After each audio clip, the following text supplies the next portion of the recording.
कर दिया।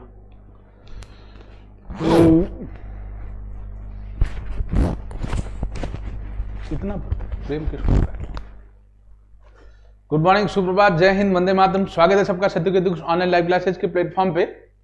हम लोग डेली टेस्ट पेपर जो ऐप पे दिए हैं पूर्णतः निःशुल्क हैं।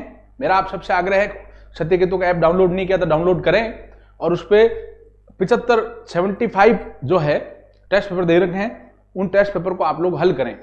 आज टेस्ट नंबर 2 लेके मैं शुरू कर रहा हूं। टेस्ट नंबर 2 के क्वेश्चंस हल करेंगे, ठीक है। 20 क्वेश्चंस है। पहला सवाल है बोर्ड मास का। सर्वप्रथम चिन्ह में किसको हल करते हैं? भाग को। याद रखें, सर्वप्रथम भाग, फिर गुणा, फिर जोड़, फिर बाकी। ये क्रम हमें रखना होता है। भाग, फिर गुणा, फिर जोड़, फिर बाकी। पहले स्टेप में एक स्टेप में एक ही चीज हल करनी। पहले में भाग है तो भाग ही हल करना है, बाकी वैसा कुछ लिख दो। 6 का 6, दोनों प्लस का है प्लस। 32 में 8 का भाग दिया, 8 चौक 32, 4 माइनस 3 प्लस 2, 6 4 10, या जोड़ लो 6 4 10, 10 और 2 12, 12 माइनस 3, पीछे कितना रह गया? 9, ठीक है।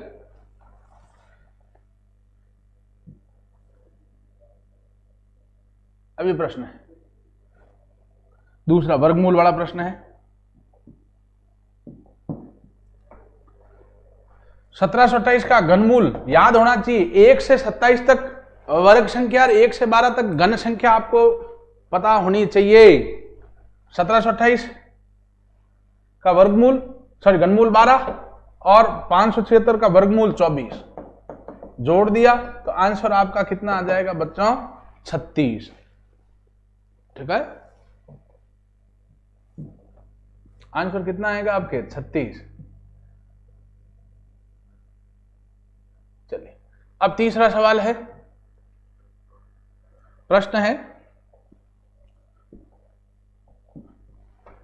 24 x की घात 5 y की घात 3 z की घात 2 व 30 x की घात 3 y की घात 5 z की घात 3 का मशप पूछा है। मैं लसप मशप दोनों बता दूंगा, ठीक है।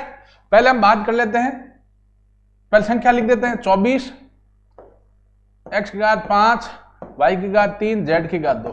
पहले संख्या का बाज्य गुणनखंड करो। 24 का बाज्य गुणनखंड करोगे तो क्या होगा? 2 इंटू 2 इंटू 2 इंटू 3 इंटू बाकी वैसा लिख दो x की घात 5 इंटू y की घात 3 इंटू z की घात 2। भाई सीधा जैसे x y z लिखा है, पदों के बीच में चिन्ह नहीं होता है तो चिन्ह गुणा का मानते हैं। जैसे 24 x की घात 5 है तो 24 इंटू x की घात 5 है। 24 का बाज्य गुणनखंड 2 into 2 into 2 into 3 into x की घात 5 इंटू y की घात 3 इंटू z की घात 2। फिर 30 x की घात 3 y की घात 5 z की घात 3। 30 का बाज्य गुणनखंड 2 इंटू 3 इंटू 5 इंटू x की घात 3 इंटू y की घात 5 इंटू z की घात 3। अब हम बात करते हैं विद्वानों लसप की। लसप संख्याओं से क्या होता है बच्चों? बड़ा। याद रखें, लसप संख्याओं से सदैव कैसा होता है बच्चों? बड़ा। तो बड़ी संख्या लेने के लिए क्या करेंगे? ज्यादा से ज्यादा लेंगे। लसप को हम एलसीएम भी बोलते हैं, याद रखें। बड़ा होता है लसप सदैव संख्याओं से। तो ज्यादा से ज्यादा कितनी बार आया वो लेते हैं। जैसे 2 इसमें कितनी बार है? पहली लाइन में 1 2 3, इसमें 2 कितनी बार है? 1 बार। तो ज्यादा ज्यादा कितनी बार आया? 3 बार। 2 को लिया 3 बार। 3 इसमें कितनी बार है? 1 बार। दूसरी लाइन में 3 कितनी बार? 1 बार। तो किसी एक लाइन में अधिकतम कितनी बार है? 1 बार, तो 1 बार लिया। 5 पहली लाइन में नहीं है, 0 बार है, ठीक है। दूसरी लाइन में 5 1 बार, ज्यादा ज्यादा 1 बार, तो 5। यहाँ x की घात 5 है, x की घात 3, ज्यादा ज्यादा 5। यहाँ y की घात 3 है, y की घात 5, y की घात 5। यहाँ z की घात 2, यहाँ z की घात 3, z की घात 3। गुणा करोगे 8 24, 24 पंजा 120, x की घात 5 y की घात 5 z की घात 3। यह आपका क्या आ गया? लसप। अब हम बात करते हैं मशप की। मशप संख्याओं से कैसा होता है? छोटा। मशप संख्याओं से कैसा होता है बच्चों? छोटा। इसको एचसीएफ कहते हैं। छोटा है तो कम से कम कितनी बार है वो लेते हैं। 2 पहली लाइन में कितनी बार है? 3 बार। दूसरी लाइन में 1 बार, तो 1 बार लिया। 3 पहली लाइन में 1 बार, दूसरी लाइन में 1 बार, कम से कम किसी लाइन में 1 बार। 5 पहली लाइन में नहीं है, 0 बार है। दूसरी लाइन में 5 1 बार है, तो कम से कम 0 बार, मतलब 5 को लेने की आवश्यकता नहीं है। फिर यहाँ x की घात 5 है, x की घात 3, कम से कम x कितनी बार है? 3 बार। यहाँ y की घात 3, यहाँ y की घात 2, यहाँ y की घात 3, ये z की घात 2, z की घात 3, कम से कम z की घात 2 गुणा किया 6, x की घात 3, y की घात 3, z की घात 2, ये आपका मशक हो गया। तो क्या करना है संख्याओं का, तो अभाज्य गुणनखंड करके लिख दो, 24 का अभाज्य गुणनखंड करके लिख दिया, 30 का अभाज्य गुणनखंड करके लिख दिया बच्चों। उसके बाद क्या करो बच्चों, लसब संख्याओं, लसब जो है बड़ी होती है, तो लसब के लिए ज्यादा से ज्यादा कितनी बार आया वो लेके लिख लो किसी भी लाइन में, और x भी ज्यादा ज्यादा कितनी बार आया, y भी ज्यादा ज्यादा कितनी बार आया, z भी ज्यादा ज्यादा कितनी बार आया वो लेके लिख दो। और मशब के लिए, मशब संख्याओं छोटा होता तो कम से कम कितनी बार आया वो लेके आप गुणा करते हैं बच्चों।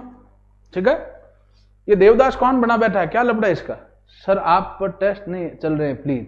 अरे ऐप पे टेस्ट चल रहे हैं बेटा, चलाना नहीं आ रहा तुम्हें, चल क्यों नहीं रहे हैं? ठीक है, फिर भी नहीं चल रहे हैं तो एक नंबर मैं दे रहा हूं, उस पर आप कांटेक्ट कर लेना क्लास के बाद। ठीक है, ये चीज है, ऐप पे अगर टेस्ट फिर भी नहीं चल रहे हैं तो इस नंबर पे आप कांटेक्ट कर 9636285860। ठीक है, इस क्लास के बाद आप इस नंबर पे आप कांटेक्ट कर लेना। तो हो सकता है कुछ आपको टेक्निकल प्रॉब्लम है तो ऐप को रिफ्रेश करना या कुछ भी, तो आपको बता देंगे। ठीक है, और इतना उदास हो रहा है तुम पागल, मेरे को रोना आ रहा है। ठीक है, इस नंबर पे आप कांटेक्ट कर देना। ठीक है, और या टेक्निकल टीम इनसे कांटेक्ट चल रहा है, उसके क्या पता है, चल रहा है, टेक्निकल टीम कह रही चल रहा है, फिर भी इस नंबर पे आप कॉल कर देना। इतना देवदास नहीं होना पागल, मेरे को रुलाएगा तुम। चलिए अब गुणा है 1.2 इंटू 0.03। दशमलव के गुणा में क्या करते हैं, पहले पॉइंटों को भूल जाते हैं, साधारण संख्याओं को गुणा करते हैं। 1.2 पॉइंट भूल गए 12, ये पॉइंट भूल गए 3, 12 तिया 36। पॉइंट के बाद यहां 1 अंक है, यहां पॉइंट के बाद 2 अंक है, 1 और 2 टोटल कितने अंक हो गए, 3 अंक। इकाई अंक से 3 अंक बाद पॉइंट लगा तो 1 2 3 अंक, बाद यहां पॉइंट, पॉइंट के बाद यहां 0। आंसर आ गया 0.036। ठीक है, 0.036। क्या किया, पॉइंट भूल जाओ, साधारण संख्या में गुणा करो, आगे 0 का कोई मतलब नहीं, 12 तिया 36, पॉइंट के बाद यहां 1 अंक या 2 अंक, 2 और 1 3, तो 3 अंक बाद पॉइंट आ गया।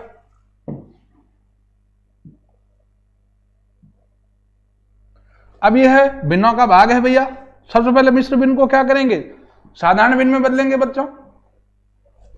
मिश्र भिन्न को सर्वप्रथम साधारण भिन्न, 4 पंजे 20, 20 और 1 21 बटे 5 भाग 15 इंटू 1 15, 15 और 13 कितना हो गया 28 बटे 15, 21 बटे 5 इंटू 15 बटे 28, 7 3 21, 7 चौक 28, 5 का भाग 15 में दिया 3 बार, 3 3 9 बटे 4, 4 का भाग गया 2 बार, 4 दूनी 8, 9 में से 8 घटाए पीछे रहा 1 बटे 4, 2 सही 1 बटे 4।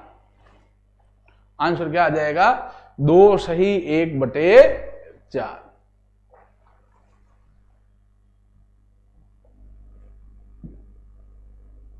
अगला प्रश्न, अच्छा प्रश्न है ये, बहुत आसान लेकिन बहुत बढ़िया है।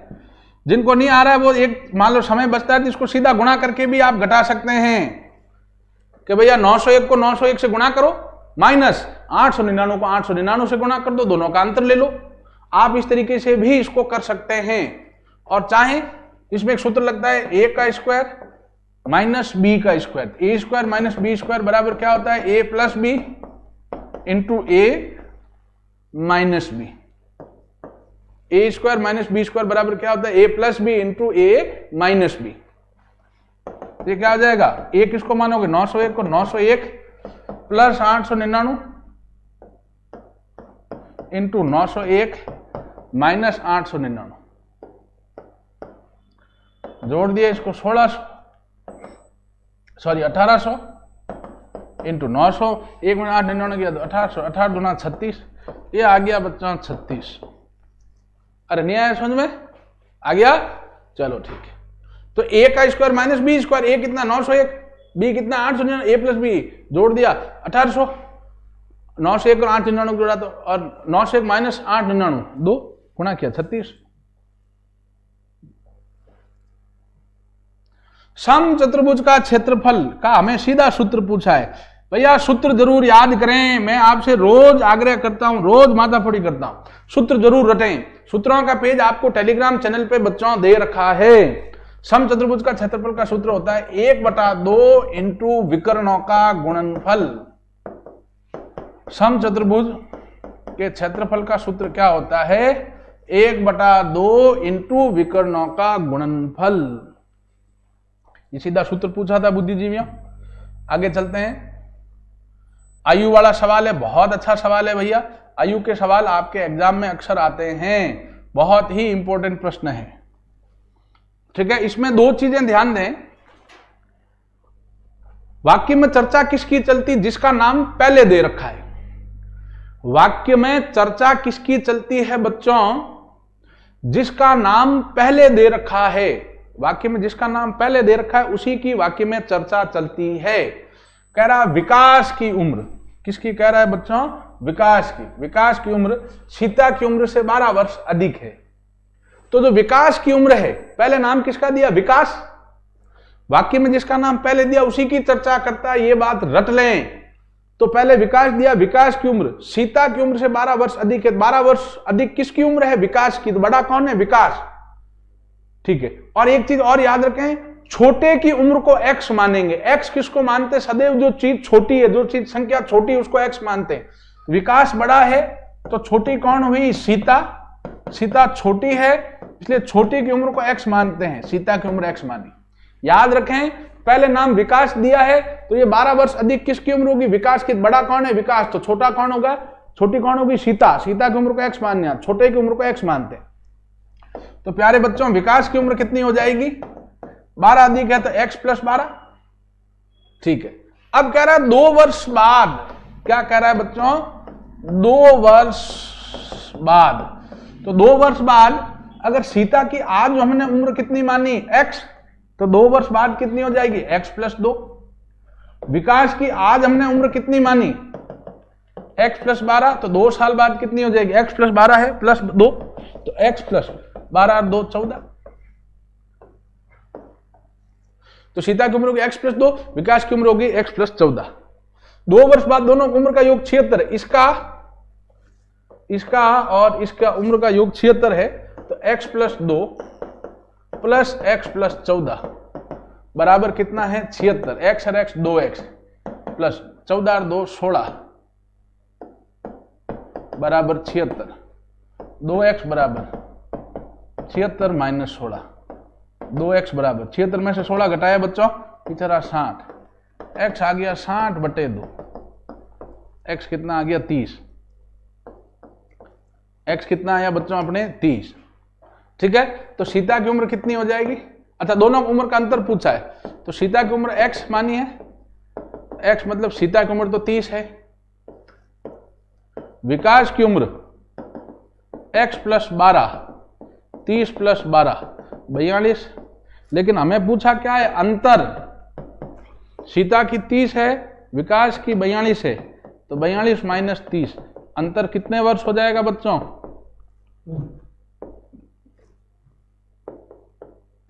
12 वर्ष। अंतर कितने वर्ष हो जाएगा? 12 वर्ष। ठीक है, कई बच्चों ने आंसर दिया है, शाबाश।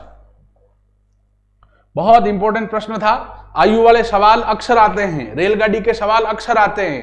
त्रिकोणमिति में जो थीटा वाली टेबल है वो अक्सर आती है। रटें बेटा इनको, सवालों को करें 2-3 बार। लॉग का सवाल है, बहुत बढ़िया सवाल है भैया। लॉग आपको पढ़ाया अभी कुछ दिन पहले ही, आप ध्यान दें। लॉग को लिखने का तरीका समझें, ये रटें। इसमें समझना क्या है? रट लें। log b आधार a बराबर x है। अगर इस तरीके से दे रखा है, इसको पढ़ते क्या है? log b आधार a बराबर x। ठीक है, तो आधार, इसको लिखने का तरीका ये रट लें। आधार कितना है? a। log मतलब घात होता है। log का मतलब ही क्या होता है? घात। तो log के बराबर में वो हमेशा घात होती थी। आधार तो a का a है ही है, log मतलब घात, बराबर में दिया वो घात होती थी a की घात x। आधार a है, घात x है, a की घात x बराबर 30 संख्या b। ये हम लिखते हैं, ये रट लें आप, तो सवाल हो गया। अगर ऐसा दिया है, इसको पढ़ते क्या है? log b आधार a बराबर x। तो क्या लिखते हैं? आधार a है, ये आ गया। लॉग मतलब घात होता है, लॉग के बराबर में वो घात होती है x बराबर b। इसको क्या लिखेंगे, आधार 3 घात 4 बराबर x। 3 की घात 4 कितना हो गया 81। तो x का मान कितना आ जाएगा बच्चों आपके 81। ठीक है, आधार कितना है 3, घात कितनी है 4, तो 3 की घात 4 बराबर लिख दिया x। इसको आप देख लें, ये रट लें आप, इसको लॉग के रूप में दिया तो इसको ऐसा लिखते हैं, तो हमने लिख दिया इस क्रम में। तो x का मान आ गया 3 की घात 4। 3 की घात 4 मतलब 3 को 4 बार गुणा करोगे। अब प्रश्न है ये, किस दर से 20,000 रुपए 4 वर्ष में 36,000 रुपए हो जाएगा। ध्यान दें, किस दर से, दर पूछा है 20,000 रुपए, मूलधन 20,000 दिया, 4 वर्षों में समय 4 वर्ष दिया, 36,000 रुपए हो जाएगा। हो जाएगा वाली राशि या लौटाई जाएगी वाली राशि क्या होती है बच्चों, मिश्र धन। तो ध्यान दें, दर हमें पूछी है बच्चों, मूलधन हमें कितना दिया है बुद्धिजीवियों 20,000, समय कितना दिया है 4 वर्ष, मिश्र धन कितना दिया है 36,000। तो ब्याज क्या होगा भैया, मिश्र धन माइनस मूलधन। मिश्र धन है 36,000 माइनस मूलधन है 20,000, ब्याज रहेगा 16,000। तो साधारण ब्याज का सूत्र क्या है, मूलधन इंटू दर इंटू समय बटा 100। साधारण ब्याज कितना लिख दिया 16,000 बराबर मूलधन 20,000 इंटू दर ज्ञात करनी है, x मान लिया, समय कितना दिया 4 बटा 100। 36,000 रुपए हो जाएगा मतलब 36,000 मिश्र धन है, मूलधन 20,000 है, तो ब्याज क्या हो, मिश्र धन माइनस मूलधन, 36,000 माइनस 20,000 16,000। ब्याज की जगह 16,000, मूलधन 20,000 दिया हुआ है, दर ज्ञात करनी है, x माना, समय 4 है, ये बटा 100। बट 2 जीरो से बेचारे 2 जीरो गए, इधर भाग में लिया, 16,000 के बटे में आ गया 200 और ये 4, इधर केवल x रहा। 2 जीरो गए, 2 का भाग दिया 160 में 80, 80 में 4 का भाग दिया बच्चों 20%। दर कितने परसेंट आ गई प्यारे बच्चों 20%। ठीक है, तो 4 चीजें देगा 3 में से, माफ कीजिएगा, हाँ 4 में से 3 चीजें देगा साधारण ब्याज के सूत्र में से, और चौथी चीज दर मूलधन समय आपको पूछेगा, तो जो चीज पूछ रहा है उसको x मान लो, बाकी आप सीधा मान रख दो, और हो जाएगी वाली राशि सदैव क्या होती, मिश्र धन। अगला प्रश्न, नाव धारा का सवाल अत्यंत इंपॉर्टेंट सवाल है भैया, और बहुत ही आसान है लेकिन बहुत ही इंपॉर्टेंट प्रश्न है। चलिए इसको करते हैं भैया। एक प्रश्न में कह रहा है, एक नाव 32 किलोमीटर की दूरी धारा के अनुकूल 4 घंटे में, एक नाव 32 किलोमीटर की दूरी धारा के अनुकूल 4 घंटे में तथा धारा के प्रतिकूल 8 घंटे में तय करती है। तो सुने, चाल निकाल लेते हैं पहले। अनुकूल में चाल क्या होगी, चाल बराबर क्या होता है, दूरी बटा समय। चाल क्या होती है बच्चों, दूरी बटा समय। अनुकूल मतलब पानी के साथ साथ, पानी की दिशा में, ढाल में, दूरी 32 है बटा समय 4 घंटे, 8 किलोमीटर प्रति घंटा। ये तो आ गई अनुकूल में चाल। अब है प्रतिकूल में चाल कितनी होगी, दूरी है 32 बटा 8, ये आ गया 4 किलोमीटर प्रति घंटा। तो ये अनुकूल में चाल, दूरी बटा समय किया तो चाल आ गई अनुकूल में 8 किलोमीटर प्रति घंटा और प्रतिकूल में आ गई 4 किलोमीटर प्रति घंटा। ठीक है, ध्यान दें। अब तो अब यहां नाव, ये सीधी ट्रिक याद रखें, नाव या तैराक की चाल क्या होती है बच्चों, ये याद रखें कि अनुकूल में चाल प्लस प्रतिकूल में चाल बटा 2। तो अनुकूल में कितनी भैया 8, प्रतिकूल में 4 बटा 2, तो कितनी आ गई 6 किलोमीटर प्रति घंटा। और ये तो किसकी, नाव या तैराक की चाल का सीधा ट्रिक है, सूत्र है। और प्रतिकूल में चाल कहें तो ये सीधी ट्रिक याद रखें, प्रतिकूल में चाल कहें, माफ कीजिएगा प्रतिकूल नहीं, मतलब नाव या धारा की चाल हमने ज्ञात कर ली, नाव या तैराक की, धारा की चाल ज्ञात करने का कहे। नाव या तैराक की चाल तो क्या है, अनुकूल प्लस प्रतिकूल बटा 2। नाव या तैराक की चाल क्या है, अनुकूल की चाल प्लस प्रतिकूल की चाल बटा 2। धारा की चाल क्या होगी, अनुकूल माइनस प्रतिकूल बटा 2, तो 8 माइनस 4 बटा 2, 4 बटा 2 मतलब 2 किलोमीटर प्रति घंटा। कितनी आ जाएगी प्यारे बच्चों, 2 किलोमीटर प्रति घंटा। अगला प्रश्न है, यह प्रश्न आसान लेकिन इंपोर्टेंट टाइप का प्रश्न है, अलग ही टाइप का प्रश्न है, ठीक है। 12वां जो प्रश्न है उसमें कह रहा है प्यारे बच्चों, एक दुकानदार के पास 2 पंखे हैं, वो इस प्रकार बेचता है कि उसे एक पर तो 20% का लाभ होता है और दूसरे पर 20% की हानि होती है। उसे एक पर तो 20% का क्या होता है, लाभ, और दूसरे पर 20% की हानि होती है, तो कुल लाभ या हानि ज्ञात करें। हमें इस सवाल में प्रथमतया क्या लगता है कि यार 2 पंखे हैं दुकानदार के पास, एक को उसने 20% लाभ पे बेच दिया, प्रॉफिट पे, दूसरे को 20% हानि पे बेचा है, तो उसको कुल लाभ होगा या हानि होगी। हमें लगता है कि यार एक पे 20% का घाटा खा लिया, एक पे 20% का नफा ले लिया, तो इसका मतलब न लाभ हुआ न हानि हुआ। हमें प्रथम दृष्टया यही लगता है, लेकिन ऐसा नहीं है। इतना आसान सवाल थोड़ी देगा एग्जाम में, ऐसा कंफ्यूजिंग हो तो हमेशा मानना ये आंसर हमारे से गलत करवाना चाह रहा है।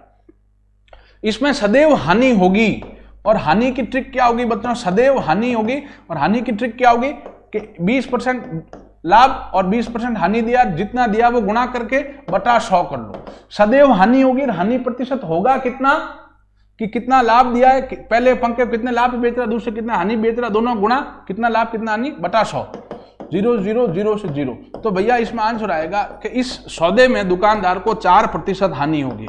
लेकिन अगर हम प्रथम दृष्टया देखते हैं तो हमें क्या लगता है कि यार एक को 20% नफे पे बेच रहा है, एक को 20% घाटे पे, तो ओवरऑल उसके ना घाटा हुआ ना नफा। लेकिन ऐसा नहीं है, हानि होगी सदैव, प्रतिशत में अलग होता है मामला, तो 4% हानि आएगी। अगला प्रश्न घातांक का प्रश्न है, बहुत अच्छा सवाल है। यह प्रश्न है भैया, ध्यान दीजिएगा। सर्वप्रथम हम किसको हल करेंगे, भाग, फिर गुणा, फिर जोड़, फिर बाकी। अब इसमें भाग नहीं दे रखा है तो गुणा हल करेंगे भैया।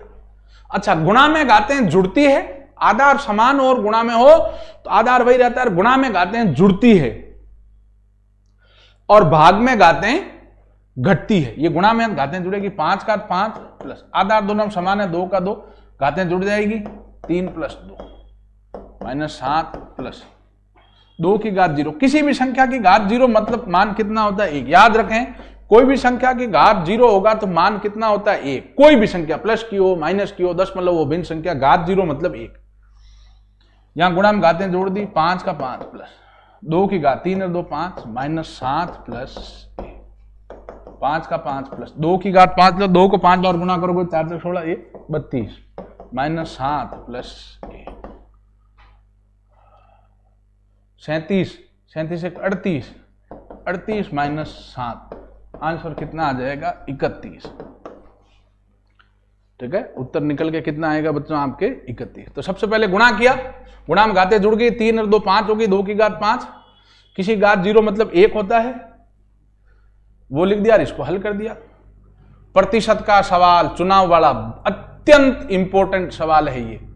प्रतिशत चैप्टर इंपॉर्टेंट है, उसमें भी ये सवाल और भी इंपॉर्टेंट हो जाता है।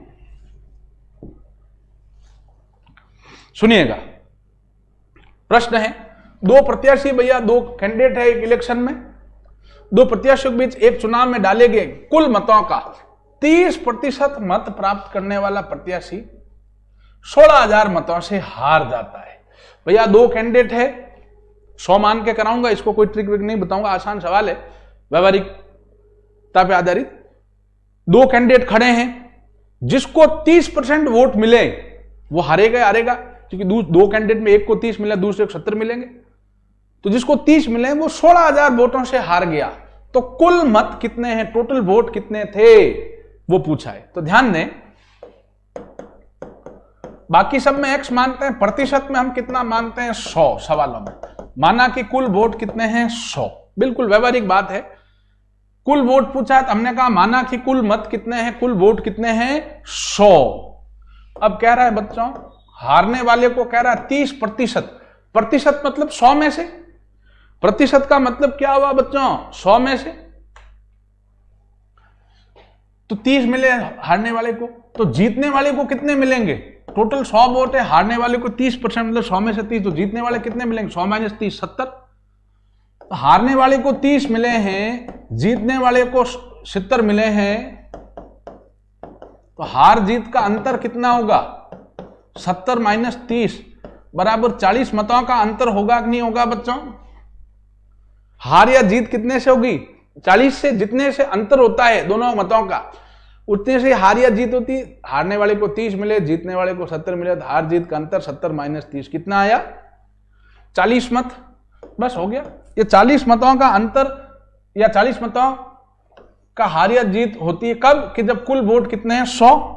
तो चूंकि 40 मतों से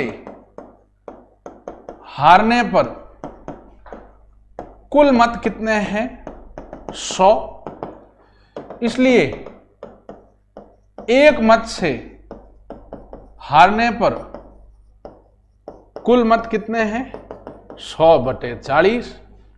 इसलिए 16,000 मतों से हारने पर कुल मत कितने हो जाएंगे, 100/40 इंटू 16,000। 0 से 0 गया, 4 का भाग इसमें दिया, 400 इंटू 100, 40,000 वोट हो गए भैया। कई बच्चों ने आंसर दिया है, वेरी गुड। इसमें कुछ ट्रिक भी बना सकते हो, बाकी ऐसा भी आसानी से कर सकते हो। कुल टोटल 100 है, हारने वाले 30, तो जीतने वाले को 100 माइनस 30 70, तो हार या जीत का अंतर 70 माइनस 30 40।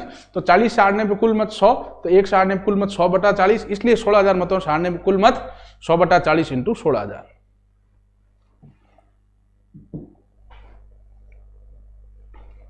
सीधा सूत्र है प्यारे बच्चों, a cube plus b cube का।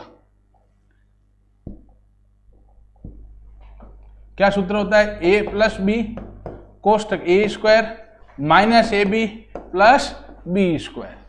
यहां प्लस होता है तो माइनस आता है, माइनस होता है तो प्लस आता है। ठीक है,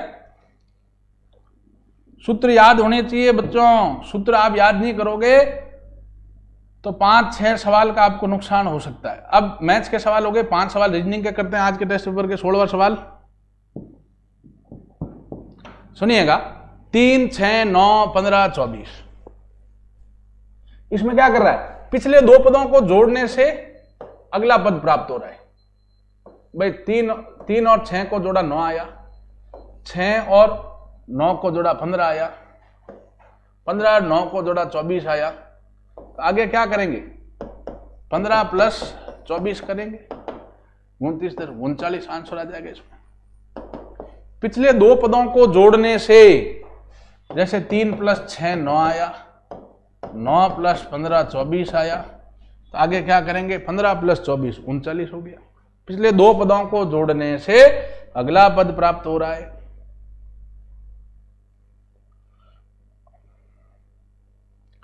अगला प्रश्न है,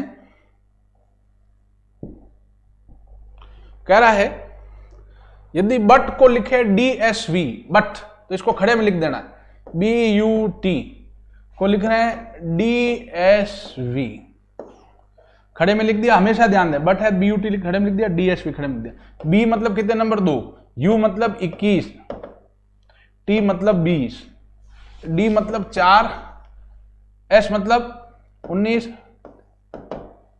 V मतलब 22। इसमें क्या हो रहा है, क्या जुड़ रहा घट रहा है, 2 से 4 हुआ 2 जुड़ा, 21 से 19 हुआ 2 घटा, 20 से 22 हुआ 2 जुड़ा। पहले हम 2 जुड़ा, फिर 2 घटा, फिर 2 जुड़ा।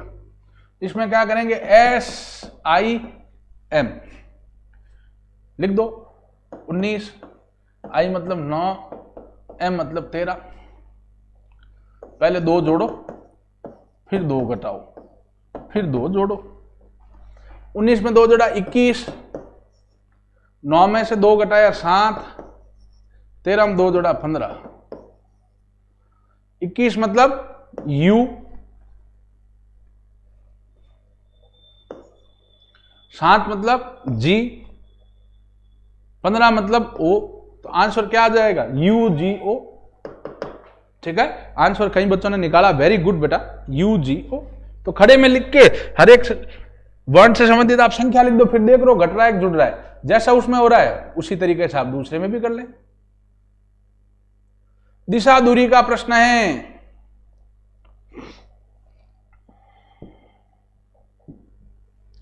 प्रश्न में कह रहा अशोक ने उत्तर की ओर चलना आरंभ किया। भैया दिशा दूरी का प्रश्न है। सबसे पहले हमने 4 दिशा बना दी, उत्तर, दक्षिण, पूर्व और पश्चिम। उत्तर, दक्षिण, पूर्व, पश्चिम 4 दिशा बना दी। कह रहा अशोक ने उत्तर की ओर चलना आरंभ किया। ये पॉइंट है, यहां से उत्तर की ओर चलना आरंभ किया।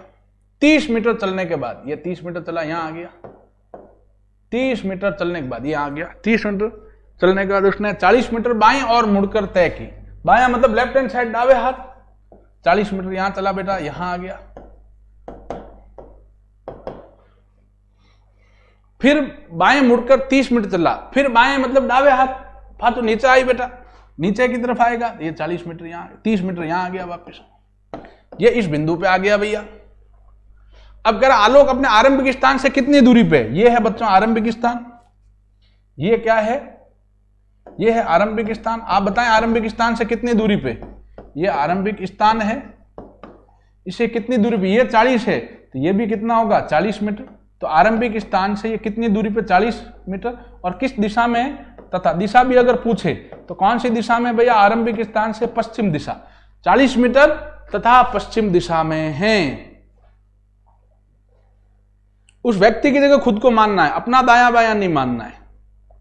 अब ये आकृति पूर्ति करनी भैया। इस आकृति को अगर हम पूरा करना चाहें तो कौन सी आकृति सेट होगी इसमें प्यारे बच्चों? आइए देखते हैं।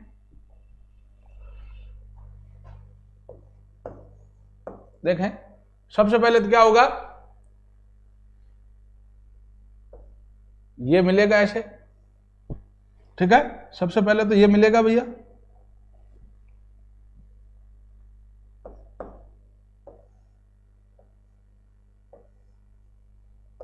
ठीक है। फिर ये पूरा बनेगा।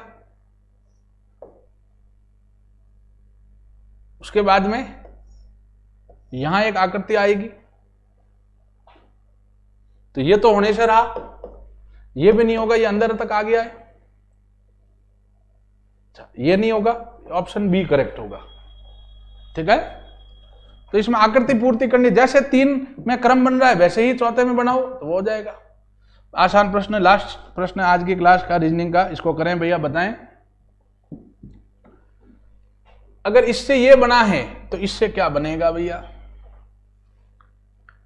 ठीक है ना, इससे ये बना है तो इससे क्या बनेगा बताएं आप लोग।